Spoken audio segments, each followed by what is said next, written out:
We thank and praise you, Lord. What a mighty God we serve. Lord, we thank you. Throughout this day, you blessed us, Lord. We commit this class into the mighty hands. Lord, you are the master teacher. Through your Holy Spirit, Lord, you give us your grace, your wisdom from above. Bless us together. In Jesus' name we pray. Amen. Thank you. So today we are going to study first topic, spontaneous multiplication of churches and saturation church planting. Spontaneous multiplication of churches and saturation church planting. I request any one of you please read Habakkuk chapter 2:14. For the earth shall be filled with the knowledge of the glory of the Lord, as the waters cover the sea. Yeah, thank you. For the earth will be filled with the knowledge of the glory of the Lord as the waters cover the sea. So wherever we are, that's what saturation church planting means, the whole area. Suppose I'll read, for Meghalaya will be filled with the knowledge of the glory of the Lord as the waters cover the sea. Or China will be filled with the knowledge of the glory of the Lord as the waters cover the sea. That's what this spontaneous multiplication of churches and saturation church planting, whole area. That's the way God's desire. Already we studied this three way of growth: biological growth, conversion growth, transfer growth. But any church like conversion growth, the new church, they will go and witness, and the new church, then that believers, they will witness to other places, so that the whole area will be covered with God's word. And just when you read that Perspective, Rolf Winter book, Perspective, if you read chapter 62, okay, there is a topic, spontaneous multiplication of churches, okay. And will someone read John 4:35? Say not ye, there are yet 4 months, and then come harvest. Behold, I say unto you, lift up your eyes, and look on the fields, for they are white already to harvest. Yeah, thank you. So it says, I tell you, open your eyes and look at the fields. They are ripe for harvest. So that's the way every church. Suppose a pioneer missionary goes to a new place, living among the people, learn the culture, learn the language, preaches the gospel. People are coming to Christ, giving them baptism. And so that believer should have the church growth eyes. Maybe their own relative, uncle, auntie, maybe father's brother, mother's brother and sister, close relative, they have to share the gospel. And then only the church will grow. Then we'll read one more scripture, Matthew 28:18-20. And Jesus came and spake unto them, saying, All power is given unto me in heaven and in earth. Go ye therefore, and teach all nations, baptizing them in the name of the Father, and of the Son, and of the Holy Ghost, teaching them to observe all things whatsoever I have commanded you. And lo, I am with you always, even unto the end of the world. Amen. Amen. Thank you. So here the key verse, make disciples. And making disciples, we have to go and we have to preach, then baptizing them, and then we have to teach them. So it is a great commission passage. And some of the missionary conferences you might have listened. Pray, go, send, or give. Same way, every believer should be active. Now here in this 4 principles, mainly 4 principles. First one, look on the fields. as we walk around our places, maybe houses, shops, that we should pray, Lord, these people should accept Jesus Christ as their personal savior. That's what look on the fields. Second, edify body, the body of Christ, the believers. We have to motivate them, challenge them. Praise the Lord, you accepted Jesus Christ. Now it is your duty to share the gospel to your friends, relatives, your own village people. And that's what we need to motivate the people. Like many people, they come to the church. Maybe someone toothache, cancer, someone, the person comes, sir, I want a suitable life partner. Afterwards, someone comes, sir, I want a baby boy. And or I want to do business. You pray. Or I am going to sow seeds in the field. Rainy season started. Please pray. And many needs people may come.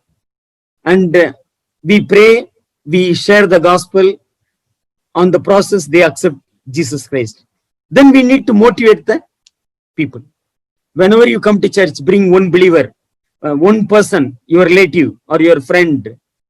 And so that's the way that we need to motivate the believers. Everybody should be active. And so that's the way we need, that's what edify the body. Then aim at obedience. We need to ask, okay, last time I told you, bring one person to church. How many people did you bring? Or in this week, Monday to Saturday, how many people did you share the gospel? We need to check whether the new believers are obedient to the teaching of the Bible. Then fourth one, organize for spontaneous multiplication. And so that's the way that the church should grow. And so look on the fields. We'll read one more verse, 2 Corinthians 10, 12 to 16. For we dare not make ourselves of the number of, or compare ourselves with some that commend themselves, but they measuring themselves by themselves, and comparing themselves among themselves are not wise. But we will not boast of things without our measure, but according to the measure of the rule which God hath distributed to us, a measure to reach even unto you. For we stretch not ourselves beyond our measure, as though we reach not unto you. For we are come as far as to you, also in preaching the gospel of Christ. Okay, thank you. So Paul says in 16, so that we can preach the gospel in the regions beyond you. So it is very important that we need to preach the gospel. And nobody will tell us, the pioneer missionary, like a proactive. He has to move on. We have to motivate the people. And so that's the way that when the gospel came, some of the foreign missionaries, they divided the region, some of the places. It is called committee, okay? COMITY, committee, agreement. Like suppose one district, like in Maharashtra, like Akola district, Alliance Mission, Amravati district, Baptist Mission, Yothmal district, Free Methodist Church. So like that, they divided the region so that they will concentrate and they will preach the gospel. And when they need someone, some other help, they come and help one another. Now, I do not know about your area. In Maharashtra, in the Kurku area, like 1945, like briefly, like in the Kurku area, 1874, Albert Norton came as the first pioneering missionary. Then later, 1890, he went to his place, New York. On the way, he challenged the people. I worked 15 years. Who will continue the ministry? 1890, Elizabeth Baxter, she started Korku and Central Indian Hill Mission. Then there was famine, 1891, 1892, 1893. There was famine. Then missionaries, they worked and worked hard.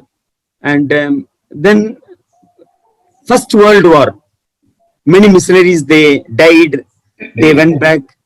Then Second World War, then they again, they were not able to continue the ministry.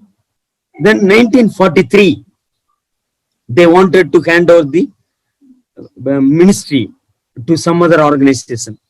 At that time, one missionary went to furlough. It was 1945, Conservative Baptist Foreign Mission Society.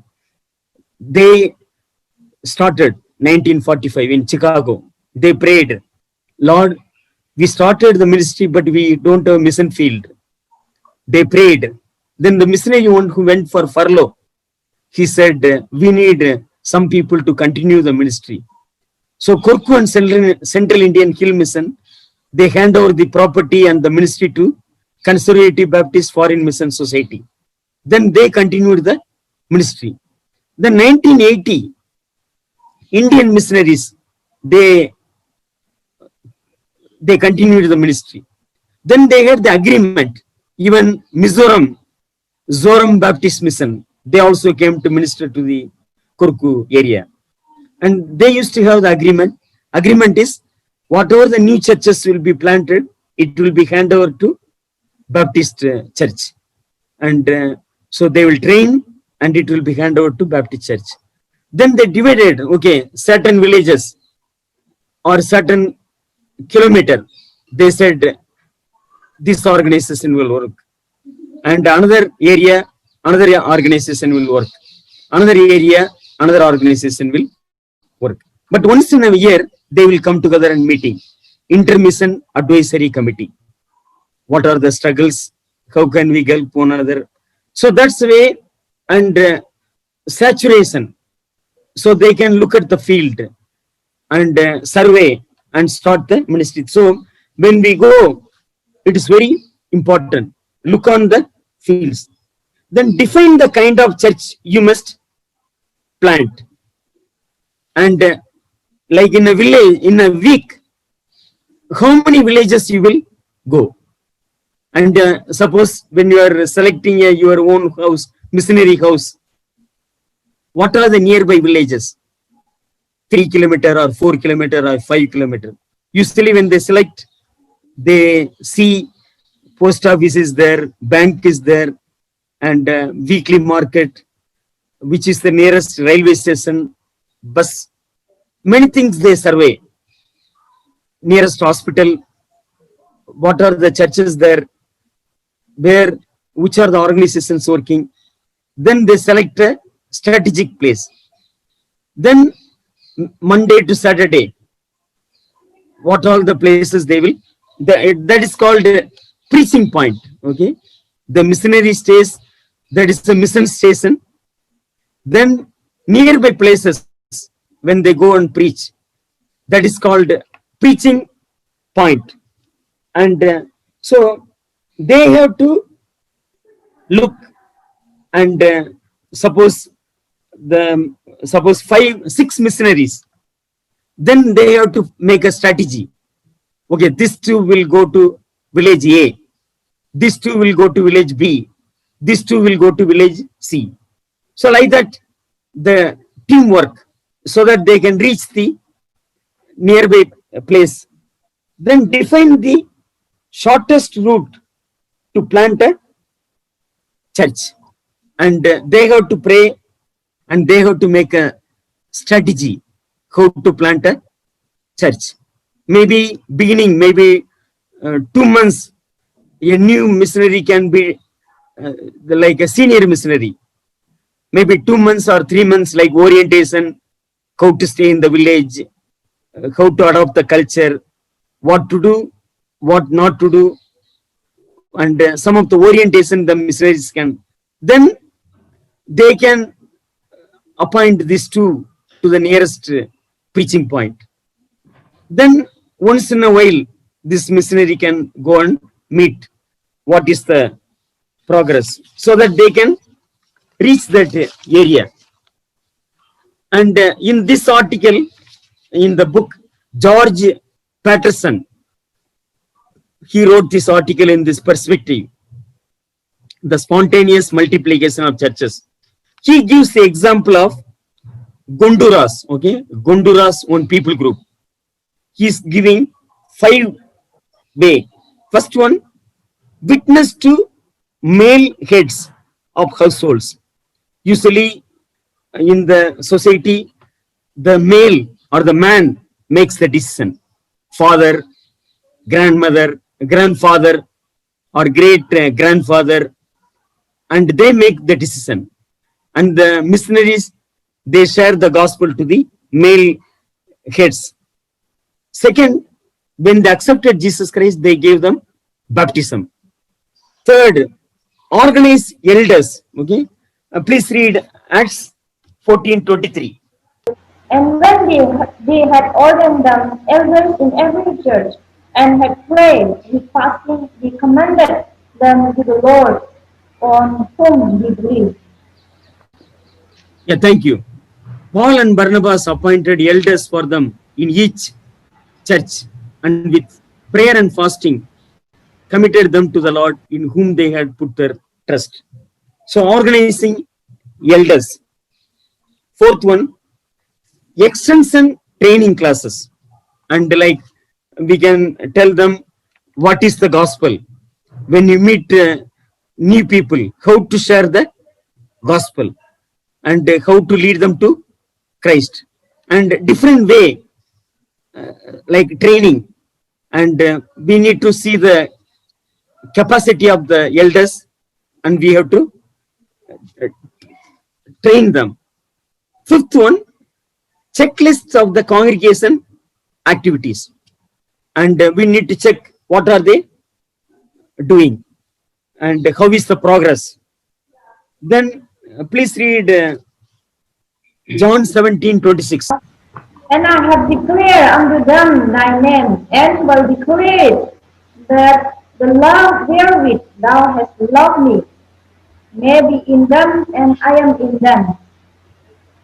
Yeah, thank you. I have made you known to them and will continue to make you known, in order that the love you have for me may be in them, and that I myself may be in them.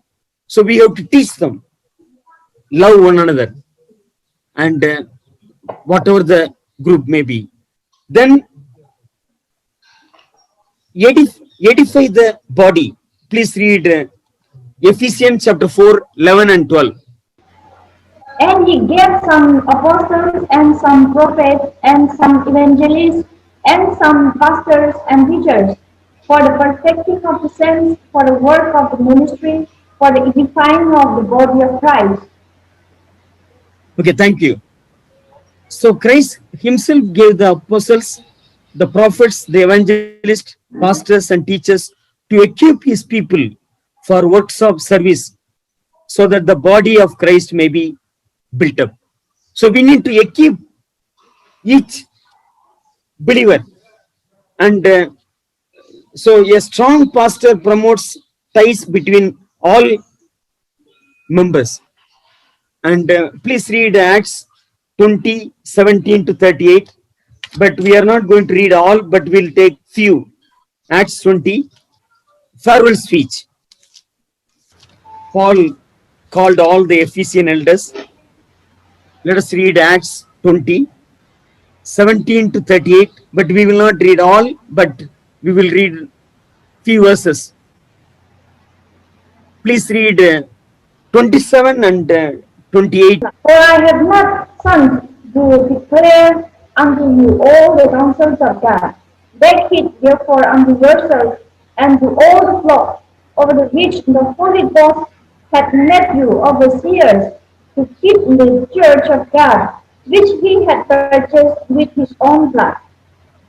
Okay, thank you. So we have to proclaim the whole counsel of God. Then we have to warn them. You know, suppose for instance, Manipur, Art of Living, Sri Sri Ravi Shankar. Suppose you are the missionary. We can tell the people, now you took baptism. When Sri Sri Ravi Shankar, Art of Living, when he comes from Bangalore to Churchanpur, you don't attend the meeting.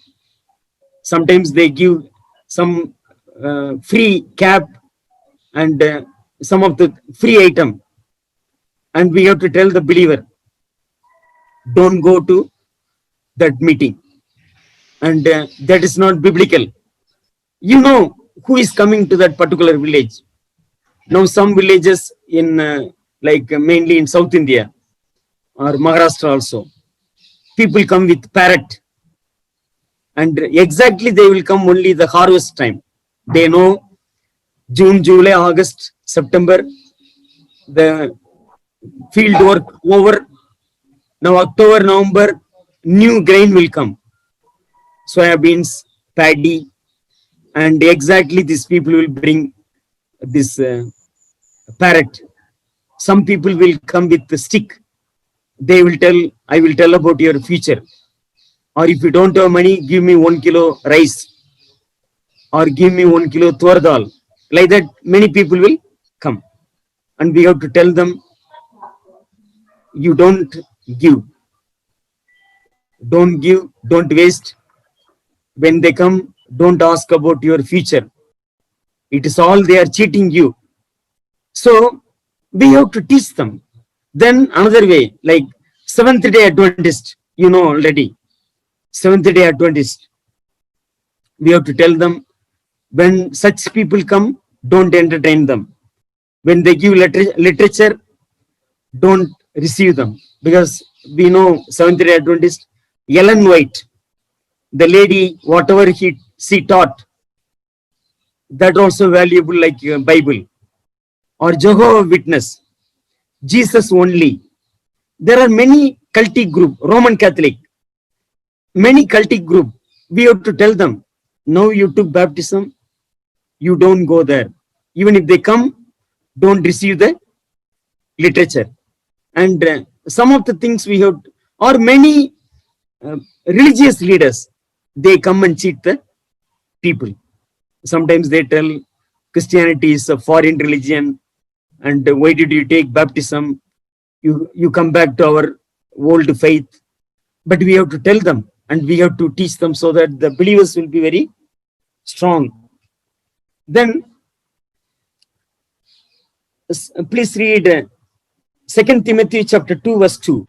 And the things that thou hast heard of me among many witnesses, the same commit thou to faithful men, so that who shall be able to teach others also.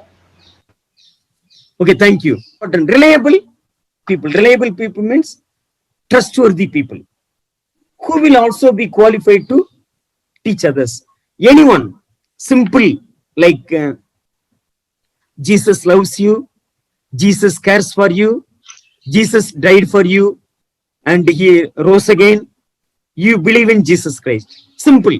Anyone can tell. And we have to train the people. So we have to trust the people, we have to teach them. And they will go.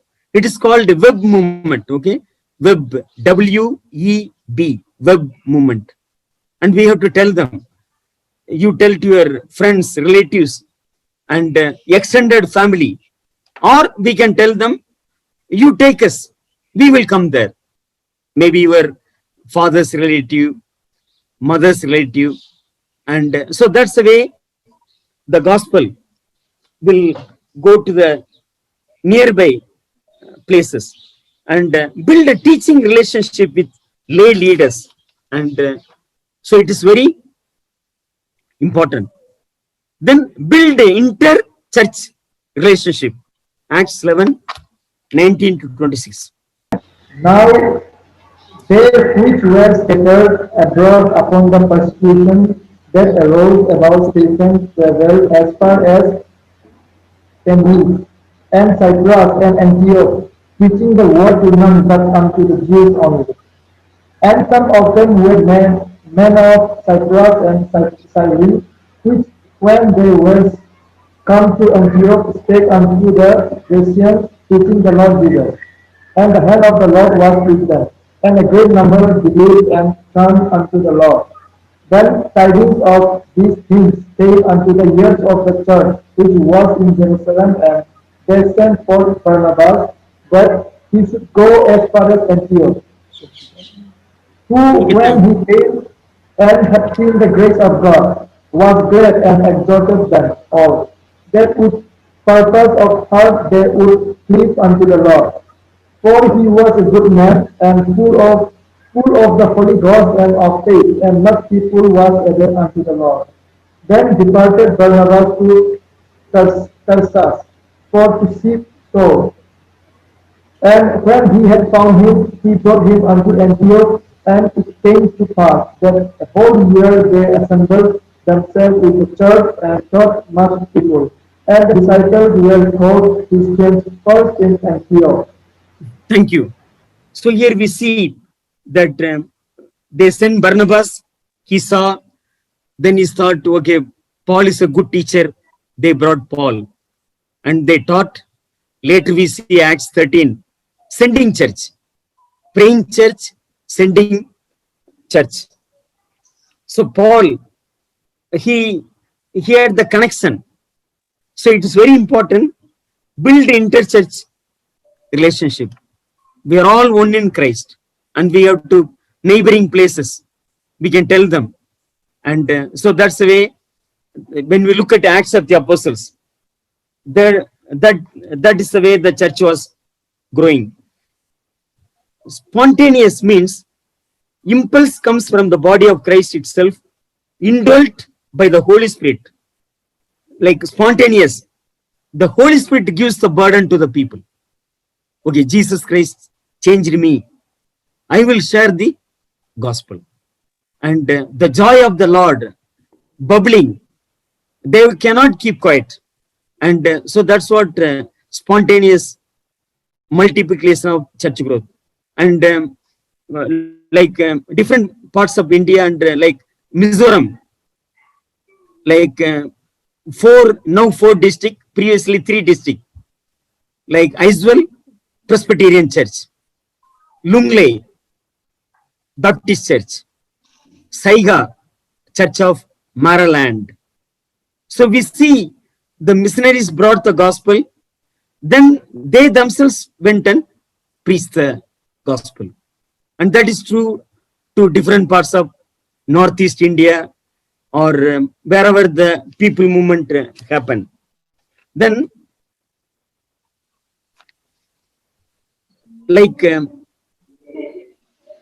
define evangelism objectives in terms of obedience.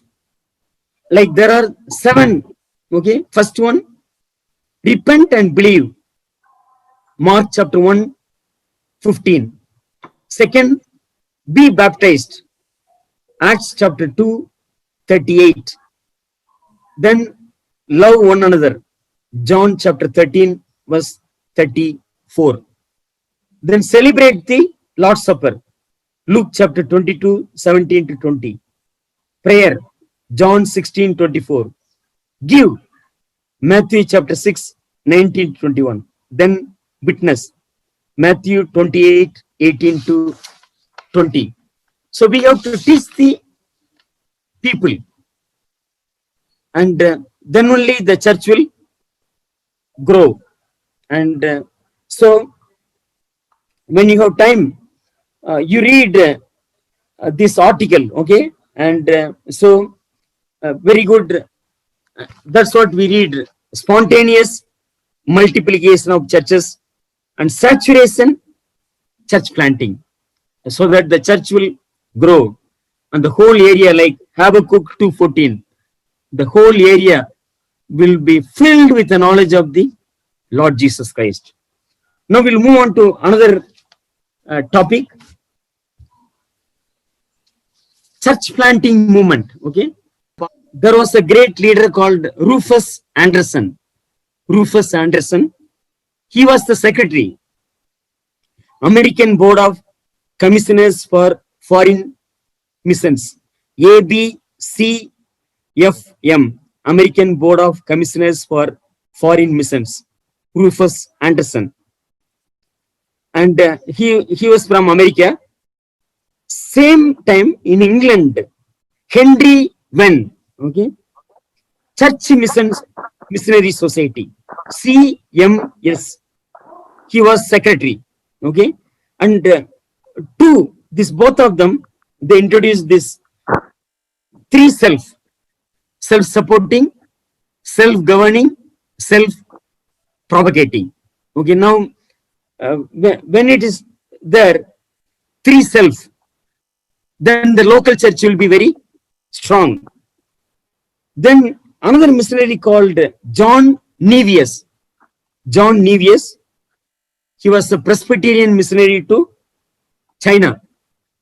And two important principles. One is self-supporting. Okay, self-supporting.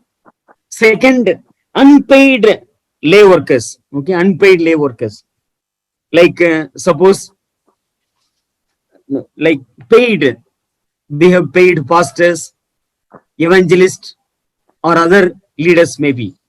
But lay leaders, no need of paying. Suppose you are telling, will you please pay, will you please distribute tract, or will you please distribute Bible, or will you please come with me for evangelism trip? Then the person should not say, sir, every day please give me 500 rupees. Suppose I am coming for 5 meetings, give me 2,500 rupees. But then the church will not be strong. Yesterday we read 2 Corinthians 5:14-15. The love of Christ constraineth me. Love of Christ compels me. Those who received Christ, they will not live for themselves, but they live for God, one who saved. So that's the way every lay person in the church, they should have the joy of serving God, joy of sharing the gospel. That's what John Nevius, he said, church should be self-supporting and unpaid lay workers. Then 1890, he went to Korea. Okay, and then there was another missionary called, then he introduced this self-supporting, self-governing, and self-propagating. Then there was another missionary called Roland Allen. Okay, you might have read in other classes this book, Roland Allen. And he was a missionary in China and Africa. Okay, 2 books he wrote, Roland Allen. One, 1912, he wrote a book called Missionary Methods, St. Paul's or Ours. Okay, like when we read like St. Paul's first missionary journey, in the end, he appointed elders. He told there will be persecution. He prayed. He handed over the church to the leaders. He moved on. Second missionary journey. And in this book, he is writing this missionary method, St. Paul's or Ours. A pioneer missionary, how many years he has to stay in the particular field? When will the pioneer missionary hand over the church to the local people? It is very 5 years, 10 years, or 15 years, or 20 years. And it doesn't mean the pioneer missionaries began the ministry, then his son will become the pastor, then after 20 years his grandson will become the pastor. No, that is not the good model. The pioneer missionary needs to move on, train the local leaders, and move on to the pioneering area. That's what in this book he is discussing. Missionary methods, St. Paul's or Ours. It is very important. And some of the places in all over the world, some places missionary stayed too long. missionary did everything. They did not train the local believers. That's what in that book is. Then another one, 1927, Roland Allen, he wrote the book called The Spontaneous Expansion of the Churches and Causes. Spontaneous expansion of the church and causes. The church should grow spontaneous and it should be tremendous growth. The opposite is stagnant. Okay, stagnant. The church is not growing. And like I will give one example. In one place we visited, 1985, November 22, first baptism took place. In that particular village, 7 people, they took baptism. One was a bachelor, other 3 family, no, 2 were bachelors, 2 families, they took baptism. Now, when we look at other church and this church, there was no spontaneous growth. And then later, these 2 single missionaries, they got married. Another believer, one Gond believer, backslidden because his father was a village priest.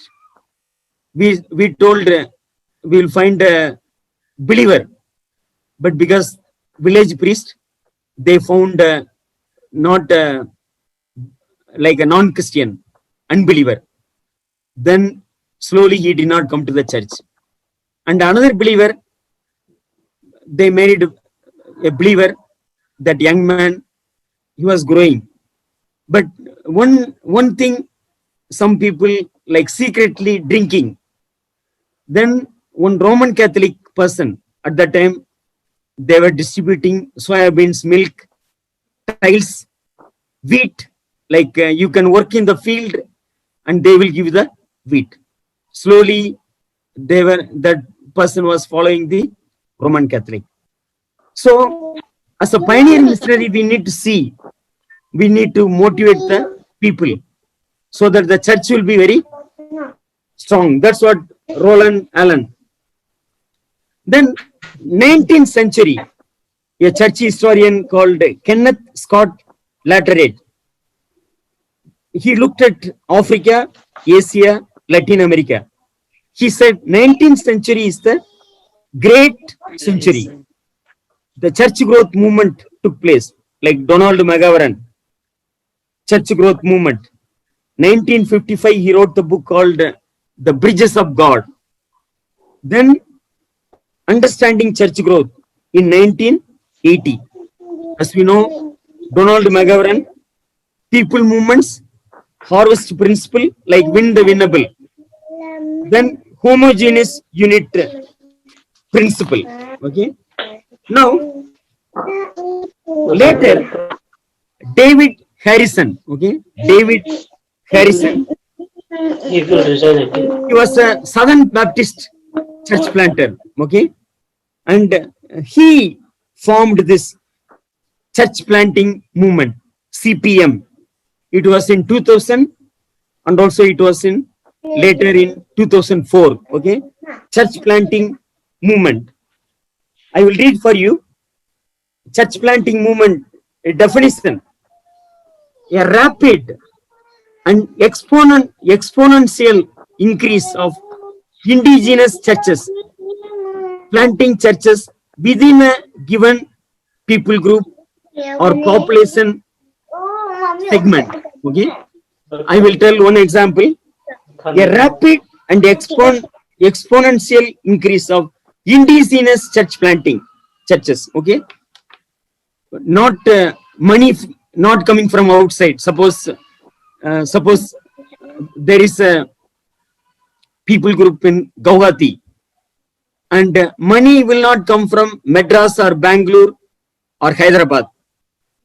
Within that area, money will come. Suppose 100 people, they themselves will contribute the money. Then they themselves will organize a evangelistic campaign. They will go to the nearby place. Then that's the way spontaneous growth. that will be very strong. And if money comes from Madras or Hyderabad or Bangalore, then that church will not be very strong. And they will own the church. And like there are 10 steps I will read for you. First, extraordinary prayer. Okay. Prayer, prayer, prayer. Second, abundant evangelism and the joy of sharing the gospel. 2 Corinthians 5:4. Then 1 Corinthians 9:16. Woe unto me if I do not preach the gospel. Last time I was telling Bishop Asaria, and he was a missionary to Lambada tribe in Andhra, in Dornakal. Whenever he used to give baptism to the people, he used to ask the believer to lay the hands on the head and say, woe unto me if I do not preach the gospel. 1 Corinthians 9:16. And so no one will say you share the gospel. They themselves will share the gospel. Abundant evangelism. Third, intentional planting of reproducing churches. Like mother church, then daughter church. Then their church will go to another nearby place and they will plant the church. Fourth one, the authority of God's word. Authority of God's word. Fifth one, local leadership. They will organize music, preaching, giving, or any other arrangement. They will do local leadership. Then lay leadership, not paid. They will appoint without salary. Lay leadership. Seventh one, house churches. Okay. If you want like a big church means you need to buy land, big building, but house churches not more expensive. House churches. Then 8, churches planting churches. The church A will plant church B. The church B will plant church D. So that's the way the church will grow. 9th one, rapid reproduction. 10th one, healthy churches. Yesterday we read Acts chapter 2, 42 to 47. The healthy churches. Prayer, Lord's Supper, teaching God's word, helping one another, love, prayer. So that's the way that church planting movement. Then church planting movements, these 5 principles. First one, work of the Holy Spirit. Okay. Like we cannot change anyone's heart. When we read Acts 16, second missionary journey, Holy Spirit opened Lydia's heart. We preach the gospel, but Holy Spirit opened the hearts of the people. Second, gospel centered. Yesterday we studied about this social work or gospel. Gospel is the main thing. Gospel centered. Third, lay grass movements like lay people movement. Then have a multiplication DNA or influenced by external factors. These are the 5 CPM, church planting movement. Then Holy Spirit, God produces the growth. Please read Mark 4, 26 to 29. And so that's the way God produces the growth.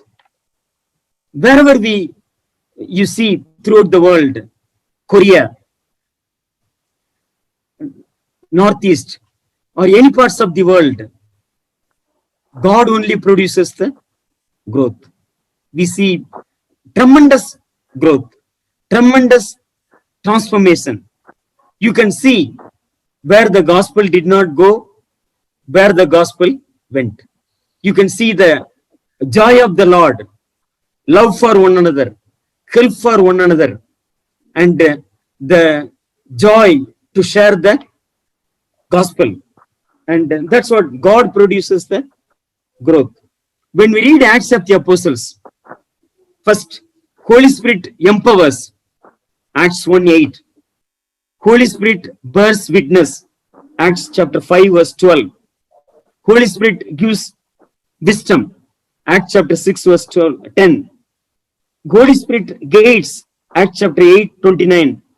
Acts 16:6-9, 7. Holy Spirit encourages, Acts 9:31. Holy Spirit does the miracle, Acts 10:38. And Holy Spirit calls the people and sends, Acts 13:1-3. So when we look at the world in 2020, that's what all over the world we see the gospel. Yesterday we study like gospel is dynamite. It can break any people's heart, and it can change anyone's life. And this movement is gospel centered. Okay, gospel is the main. Please read maybe two verses we'll read. Acts 4:31. And when they had prayed, the place was shaken where they were assembled together, and they were all filled with the Holy Ghost, and they spake the word of God with boldness. Yeah, thank you. So they prayed and then they spoke the word of God boldly. Then please read Acts 6:2. Acts 6:2. Acts 13:5.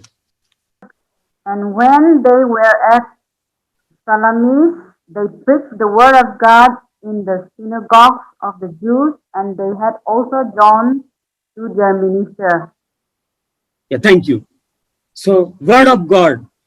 There is a scripture in Isaiah. The word will not come empty. God's word will minister to God, the people. And that's what we read. Then there are 4 stages in the CPM. Okay. First, planting. Planting means starting a new church. Then addition means starting another new church. Reproduction. A church plants a new church. Suppose church A going to B, and the B will go to C, and C will go to D. Then multiplication. Churches reproduce over several generations. That's the way they go on preaching the gospel. And just I'll read for you. Church planting movement. The result of church multiplication, church reproduction becomes the norm and is built into the DNA of churches and church planting. And we need to motivate the people, and we have to tell them what is the gospel, why did Jesus come to the, and we have to tell them, don't ask what the church will do for you or what Jesus Christ will do for you. Ask the question, what I will do for the church, what I will do for Jesus Christ. Very, very important. Day one, when we teach, then the people will be very strong. If you don't teach God's word properly, then the people will not be very strong. I was telling about last time we looked at Bishop Asaria. That's what NMS, National Missionary Society. Indian money, Indian administration, Indian missionaries. Like William Carey came from England. Amy Carmichael came from Ireland. Then that Bombay, George Bowen, 41 years, came from America. Ida Scudder, she came from America to Vellore in Tamil Nadu. Even today, Tamil Nadu, Vellore, very hot climate. But she came all the way from America. Now, we need to challenge the people. They came. Now the challenge is, will you send your son to as a pioneer missionary? Will you send your daughter as a pioneer missionary? We need to challenge the people. Then only the church will be very strong. Same way, will you be a Barnabas? Barnabas sold his field and gave the money. We have to challenge the people. Will you sell one cow? Will you sell one goat? Will you sell one buffalo? And then only this CPM multiplication will come.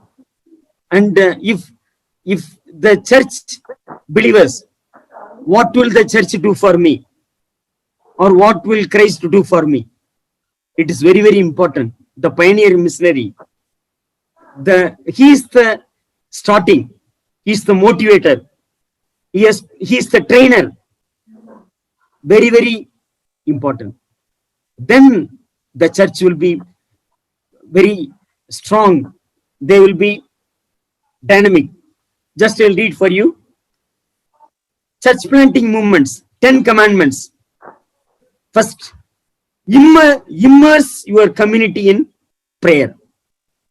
We have to teach them. Like Mark 1:35, Jesus Christ got up early morning, prayed. Abraham got up early morning. David got up early morning. When we read the Bible, they gave time. We have to tell the believers, saturate your community with the gospel, the whole area. Third, cling on to God's word. God's word.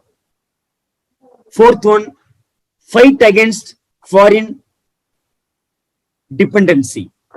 And so we have to tell them, it is your church, you contribute.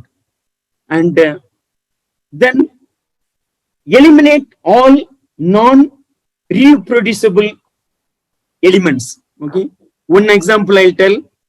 You are going to another place and you are telling, will you please share the gospel? No, sir. You tell, sir. Still I am afraid. But as a missionary, you have to train them. No, don't worry.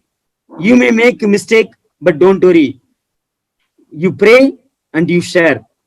So that's the way that anything that eliminate all non-reproducible elements, then live the vision that you wish to fulfill. Seventh one, build reproduction into every believer and church. The whole church. Then eighth one, train all believers to evangelize, discipline, and plant churches. Ninth one, model, assist, watch, leave. As a pioneer missionary, you are the model. You are telling the people,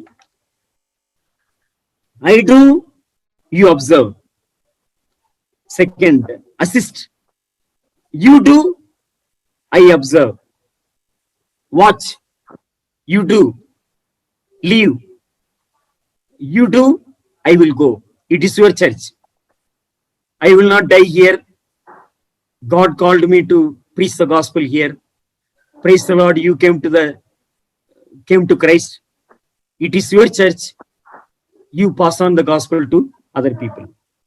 And 10th one, discover what God is doing and join him. And you can tell them, praise the Lord, God brought me here. You came to Christ. It is your church. You share the gospel to other people. That's what CPM. Okay, now we'll move on to another topic. Tent making ministry. Doing business as mission and workplace ministry. Okay. Doing business as mission. Please read Acts 18, 1-4. After these things, Paul departed from Athens and came to Corinth, and found a certain Jew named Aquila, born in Pontus, lately come from Italy with his wife Priscilla. Before that, Claudius had commanded all Jews to depart from Rome, and came unto them. 2. Because he was of the same crowd, he abode with them, and wrote, for by their occupation they were tent makers. 4. And he reasoned in the synagogue every Sabbath, and persuaded the Jews and the Greeks. Thank you. So Aquila, Priscilla, and Paul stayed in their home. Please read 11, Acts 18:11. And he continued here a year and 6 months, teaching the word of God among them. Thank you. So we see this model tent maker, Aquila and Priscilla. And I am sure you might have studied about Aquila and Priscilla. You might have preached also. And Aquila means eagle. Priscilla means beautiful. And we see this couple. There are 7 times Aquila, Priscilla name comes in the Bible. But 5 times Priscilla name, like wife's name, then husband's name. And dynamic couple, Aquila and Priscilla, tent makers. And when you read William Barclay commentary, he says they gave their heart to Jesus, they gave their home to Jesus, they gave their hands to Jesus. Like Paul stayed in their home 1 year and 6 months. And please read Romans 16:3-4. Romans 16:3-4. When we read Acts 15:25-26, Barnabas and Paul, they risked their lives. Here, tent makers, Aquila and Priscilla, they risked their lives. So, tent making, whatever the work you do, you go and preach the gospel. And so, no need to depend upon anyone for the support. Some God may call them as full-time ministers, like Barnabas, Paul. God may call, okay, you go to Himachal Pradesh, or you go to Maldives Island, reach the unreached people group, and you go as a pioneer missionary. But some God may not call them, and God may tell them, you pray for this pioneer missionary, or you give whatever you can. And so that's the way this Aquila and Priscilla. And some places it is difficult to go. If you say I am a missionary, I am a preacher, I want to come to Kuwait, or I want to go to Maldives Island, or I want to come to Abu Dhabi. When you say preacher, they will not give you visa. But if you say I want to teach English, I want to be an English teacher, then people will give you visa. So whatever the skill, that way you can enter into the unreached area. Teacher, nurse, or a businessman, like Turkey. Now some are doing business as mission. You cannot go as a missionary, Turkey, but you can go as a businessman. And even within India, suppose you are an excellent teacher, and maybe physics or chemistry or maths, maybe Banaras University, you can join as a teacher or a professor, and you can influence that college. Maybe that whole university, maybe Hindu university, but you alone believer, but you can make a great impact. And or Muslim college, suppose it is very difficult, but maybe you are a professor, and maybe a Christian lady, instead of serving in another college, they can go to that particular college and make a great influence. That's what presence evangelism. Your life will speak to them. You have access to many students, many colleagues, and you can make a great impact. That's what tent makers. And I am sure one leader called Mr. Sangliana, now Dr. Sangliana, IPS. He was a great police officer in Karnataka, and he came from Mizoram. He made a great impact. Even 2-3 movies, they made a movie in Kannada language, Sangliana IPS. Later, he joined BJP, Bharatiya Janata Party. He said, why did I join this BJP? I want to make Bharatiya Jesus Party. And so that's the way that because he was very strict, honest officer, and he was superintendent for jail in Bangalore. One day, one of the program he spoke, some of them are inside the prison, some of them are outside the prison. The difference is one moment they said yes, that's why they are inside the prison. But as a Christian officer, he made a great impact in that society. So that's the way that whatever your profession may be, but you can make a great impact